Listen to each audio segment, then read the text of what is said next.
Babawa za a sheƙe ma. Kowaye shi mu aikin mu yana gamuwa a lokaci nan take. A yau din nan za mu aika maka shi. Wani ne yake so ya hana ni aiwatar da abin da nake son yi yaro. Ina so ka gama da shi 10,000 ka gyan. Ina. Wallahi zan ƙara ma ko nawa ka kaso yaro na. Kawai burina dai ka gama min da shi. Yawwa shine kawai matsala ta ka kawo min da shi. Da matsala wannan aikin ka zuwa yamma za mu kare ma shi.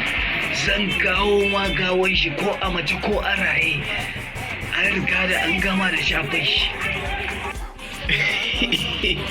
Daɗi na da ku kenan, MLY kenan. Ai na ji dama an gaya min baka da matsala ko kaɗan, shi yasa bana shakkun baka aiki. Baba mu aikin mu kaman yankan wuka haka yake ba shakku a ciki. Dan in mu ce za mu yi mutum aiki garanti sai mun yi shi. Sai dai idan shi ya ba mu matsala a harkallar mu. Shikenan yaro na barka lafiya, na gode sai mun haɗe.